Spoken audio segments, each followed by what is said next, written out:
Shalom saudara-saudara yang terkasih dalam Tuhan Yesus Kristus, selamat pagi.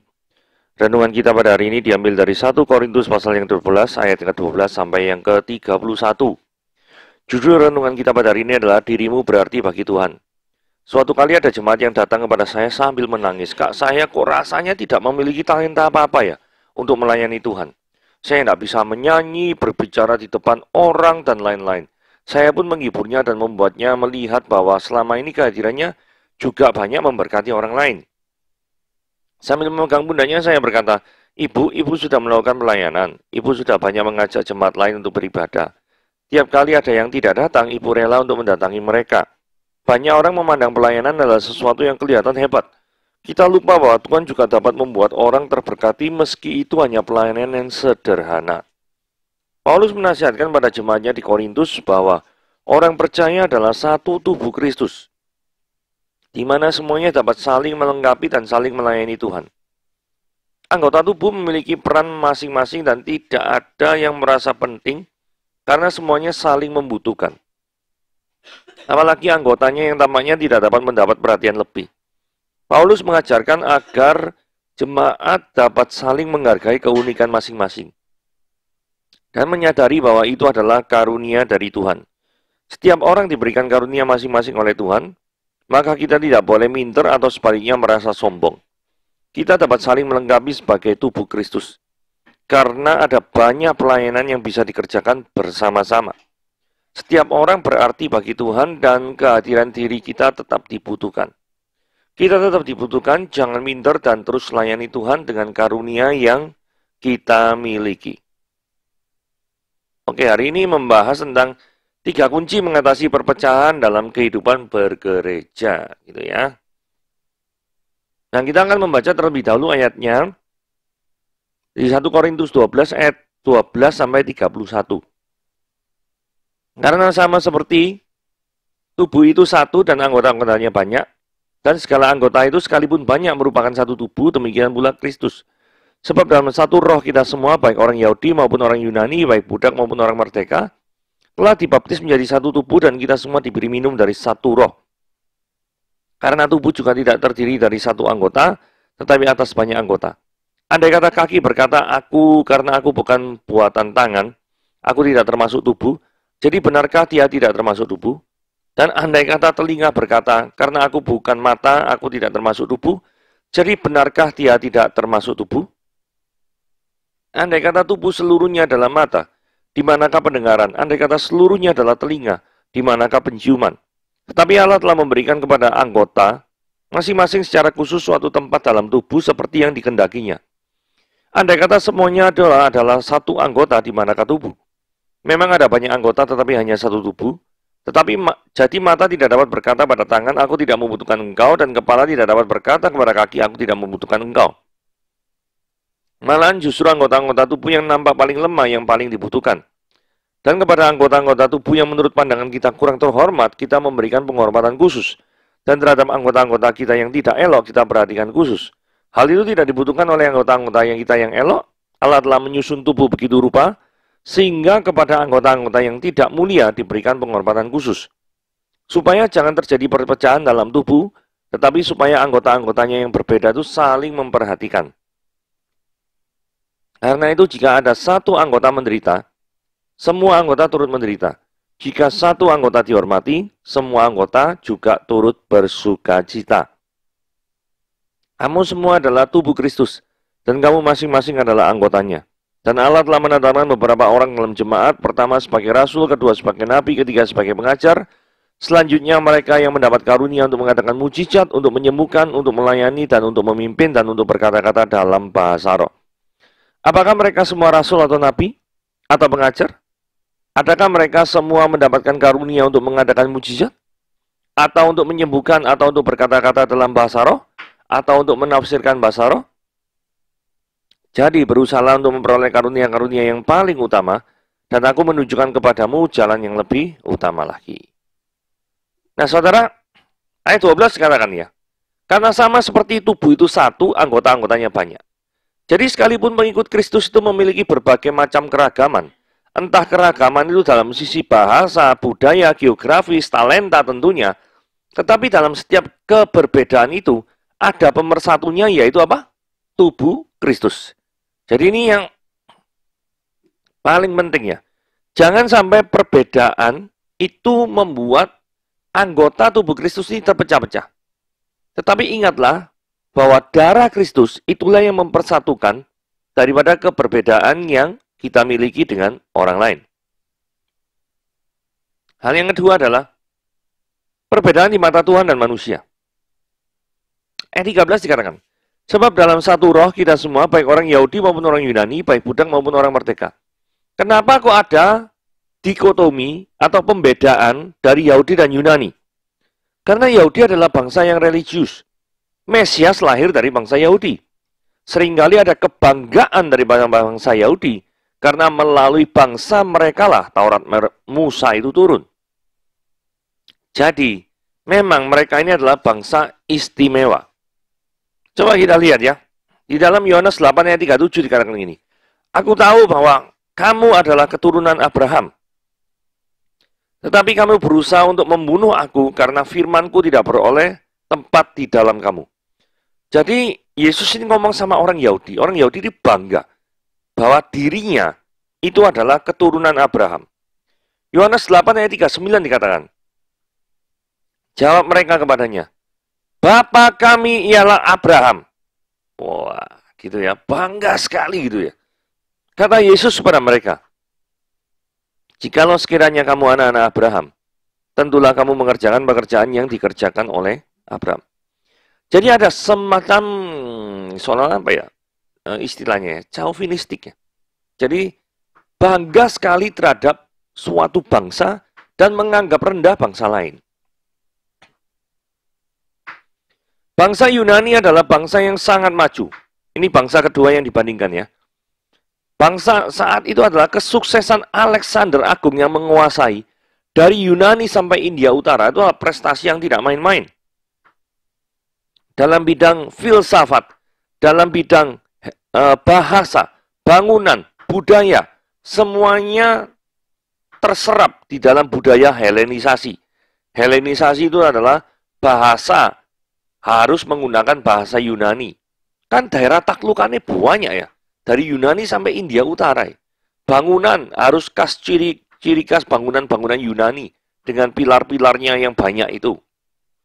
Budaya pakai budaya Yunani. Filsafat cara berpikir Yunani. Wah, ini luar biasa nih ya. Jadi bangsa Yunani itu memang menguasai dunia saat itu. Dari sisi filsafat, bahasa, dan lain sebagainya.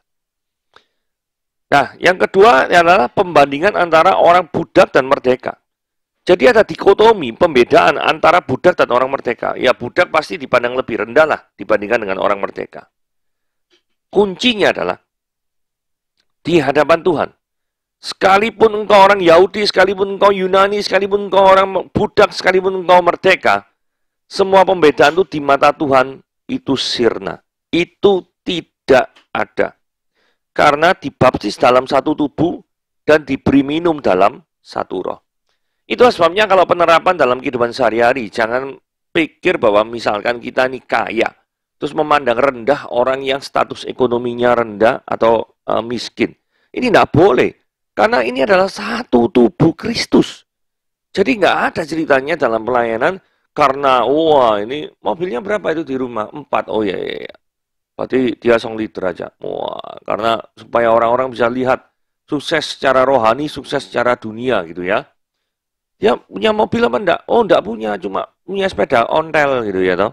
Oh, enggak usah tampil pelayanan yang belakang-belakang aja. Yang orang lain enggak lihat gitu. Nah, kan enggak bisa seperti itu.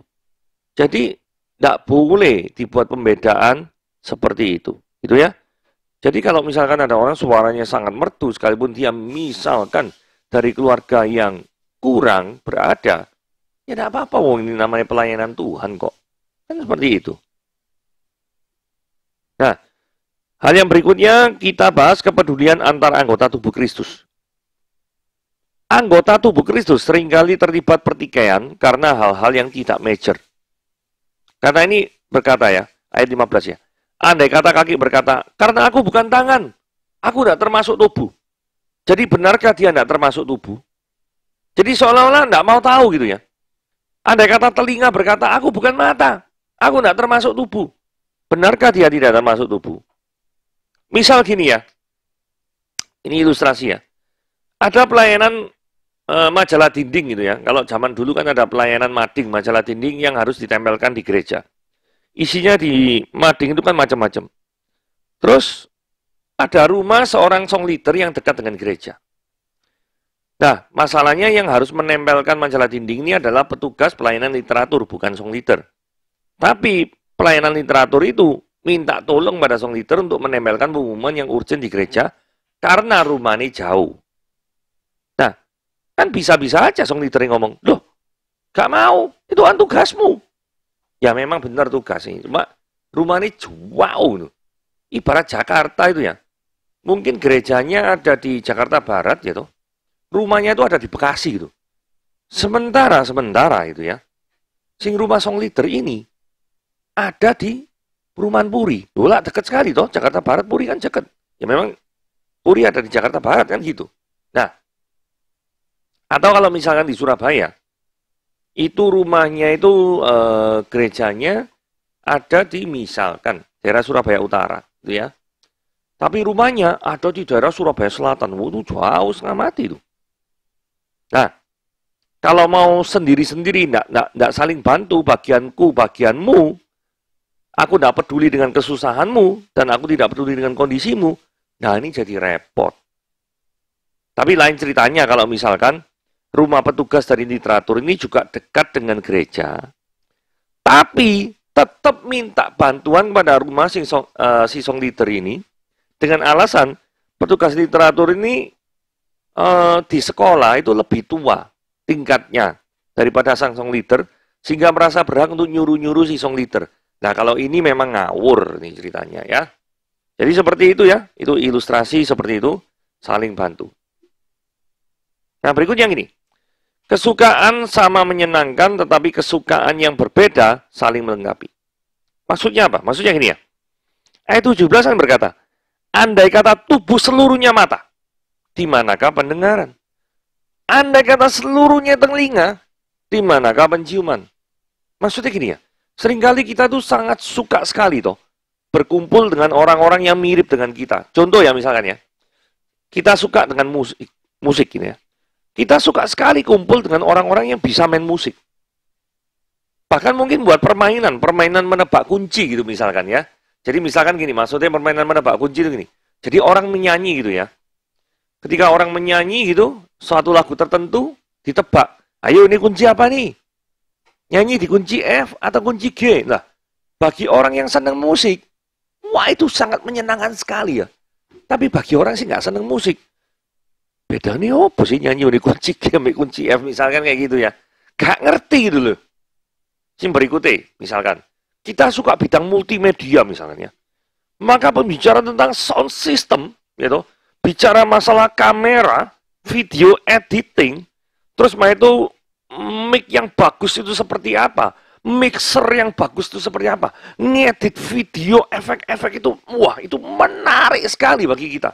Bagi yang senang multimedia, misalkan. Tapi bagi yang nggak senang gitu, misalkan ya, ngomong apa sih? Ya toh, bingung setengah mati dengan jargon-jargon apa editing yang tidak bisa dimengerti gitu ya toh. Sangat membingungkan sekali. Tetapi masalahnya nih, itu dua contoh ya. Dua contoh yang menggambarkan bahwa fakta kita tuh senang kumpul dengan orang-orang yang sejenis dengan kita, gitu ya. Hobinya. Tetapi kita masalahnya di dalam pelayanan itu harus berhubungan dengan orang-orang yang kesukaannya tidak sama dengan kesukaan kita.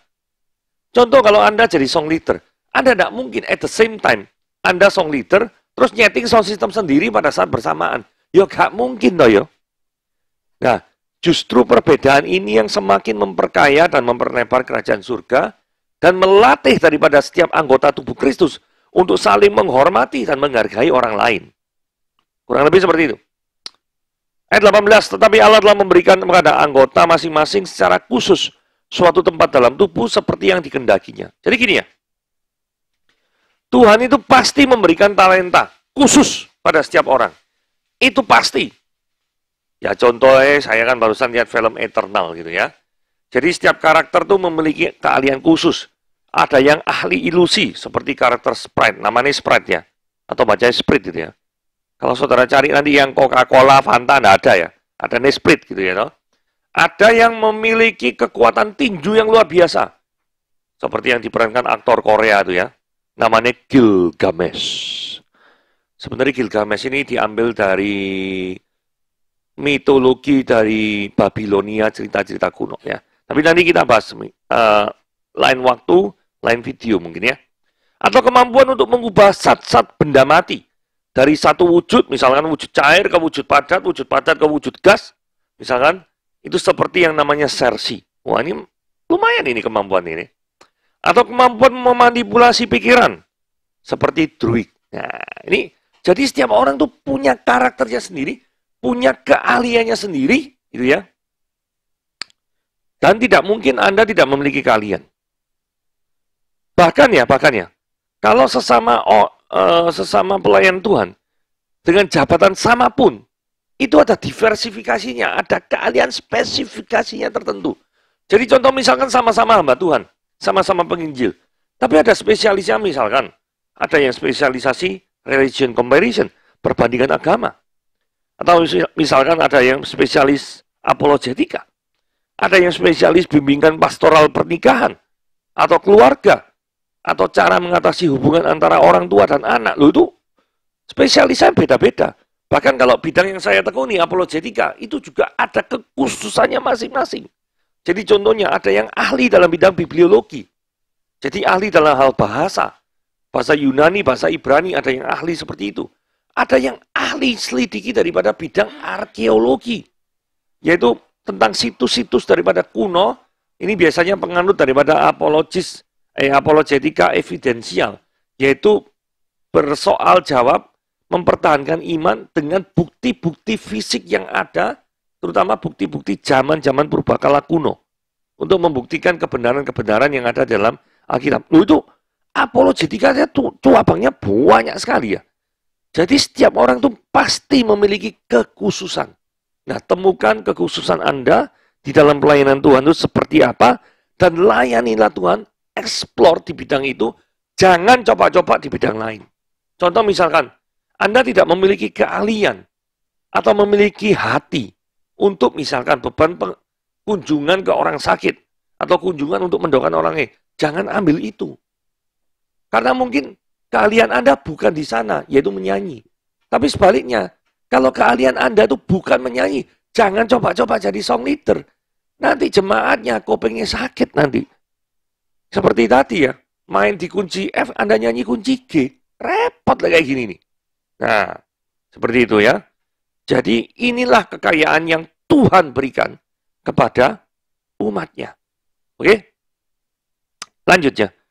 Andai kata semuanya satu anggota di manakah tubuh, memang ada banyak anggota tetapi hanya satu tubuh. Ayat ini menekankan perbedaan dan kesatuan. Anggota tubuh itu beda-beda ya, atau tangan, kaki. Tapi bukan tidak beraturan. Sekalipun berbeda, terkoneksi satu dengan yang lain. Jadi ketika tangan saya bergerak, kaki saya bergerak, itu ada koneksinya. Penerapannya, apakah dalam kehidupan bergereja atau melakukan suatu pelayanan, kita memiliki koneksi antara satu anggota gereja lain, satu anggota gereja dengan satu anggota gereja lain. Atau tidak memiliki koneksi sama sekali, pokoknya melaku dewe-dewe. Jalan sendiri-sendiri. Nah kalau jalan sendiri-sendiri, bayangkan ya, kalau orang mendayung, itu tidak kemana-mana. Satu dayung ke depan, satu dayung ke belakang, satu ke kiri, satu ke kanan. Ya ini yang jadi kunci kegagalan dari pelayanan ya, model kayak gini nih. Tidak memiliki visi yang jelas, sehingga pelayanan jalan di tempat, dan tidak maju kemana-mana. Oke, lanjut. Kita bahas ini ya. Mata, tangan, dan kaki. Jadi mata tidak dapat berkata pada tangan, aku tidak membutuhkan engkau. Dan kepala tidak dapat berkata pada kaki, aku tidak membutuhkan engkau. Malahan justru anggota-anggota tubuh yang nampak paling lemah, yang paling dibutuhkan. Saudara, saya menduga anggota tubuh yang paling lemah dan yang paling dibutuhkan, itu adalah mata. Karena ayat sebelumnya, ayat 22, yang menyinggung daripada anggota tubuh yang paling lemah, itu berbicara tentang mata. Karena tanpa mata, seluruh anggota tubuh tidak memiliki keteraturan dalam organisasinya. Mata jika dibandingkan tangan atau dibandingkan kaki, maka mata itu lemah. Secara fisik ya, kekuatan fisik ya, maksudnya ini. Tangan dan kaki bisa melindungi diri kita dari serangan fisik yang berbahaya. Tetapi mata tidak bisa. Tetapi gerakan tangan dan gerakan kaki, tanpa mata melihat pergerakan musuh, maka tidak menjadi gerakan yang berguna untuk melindungi diri dari gerakan musuh. Jadi saya menduga yang dimaksud dari ayat 22 itu adalah mata. Ini dugaan saya ya. Nah, ayat 23 ini ngomong ini. Kepada anggota tubuh yang kurang terhormat diberi penghormatan khusus. Yang tidak elok diberi perhatian khusus. Nah ini apa? Kalau mata kan bukan tidak terhormat. Bu ya, benar nggak? Ini mata urusan lain. Itu kan bicara ayat 22. Nah ini sekarang, apa anggota tubuh yang dimaksud kurang terhormat? Terus harus diberikan perhatian khusus. Nah saya pernah membaca tafsiran, beberapa mengatakan ini adalah organ seksual. Karena memang organ tersebut tidak untuk dipamerkan, tidak untuk dipertunjukkan, dan fungsinya penting untuk kelangsungan hidup manusia, yaitu sesuai dengan Kejadian pasal yang pertama, ayat yang ke-28. Jadi ini penafsirannya seperti ini ya. Anggota-anggota yang kurang elok, yang kurang terhormat dan lain-lain itu diindikasikan mengarah ke organ seksual. Begitu ya. Oke. Nah, kita bahas 3 kunci mengatasi perpecahan dalam kehidupan bergereja. Ayat Alkitab ini jelas sekali ya. Mengatakan bagaimana harus tetap bersatu di dalam tubuh Kristus. Saudara, dalam ayat 26 dikatakan, jika satu anggota menderita, semua anggota turut menderita. Jika satu anggota dihormati, semua anggota turut bersuka cita. Ayat 25 dikatakan, tetapi supaya anggota-anggota berbeda itu saling memperhatikan. Jadi ada 3 ya. Semua anggota tubuh Kristus harus saling memperhatikan. Yang kedua, semua anggota tubuh Kristus harus bisa merasakan penderitaan, empati sama orang lain, empati sama anggotanya. Jangan sampai misalkan ada orang wajahnya sudah susah, terus itu kita guyonan sama orang itu. Loh ini tidak peka yo. Atau orang dalam kondisi yang sukacita, terus kita komplain atau memandang suatu kejadian itu negatif, kemudian cerita di tengah-tengah suasana yang sudah sukacita itu. Saudara, ini yang menyebabkan 3 hal ini. Kalau tidak dilakukan, pasti jemaat pecah ya. Tidak ada perhatian. Ya toh? Terus itu ada anggota gereja menderita juga gak diurus. Kalau ada sesuatu penghargaan bersuka cita malah diirin sama anggota gereja lain. Lah kan repot lah kayak gini. Jadi ini harus benar-benar diperhatikan ya. Memiliki karakter memperhatikan, memiliki karakter untuk bisa merasakan penderitaan, dan bisa merasakan bersuka cita dengan orang lain. Ini penting 3 kunci ya. Oke. Nah ini meluruskan penafsiran yang salah. Maksudnya apa? Karena gini ya, ada orang-orang yang ngomong gini, oh kalau hamba Tuhan yang benar, itu adalah hamba Tuhan yang punya karunia supranatural.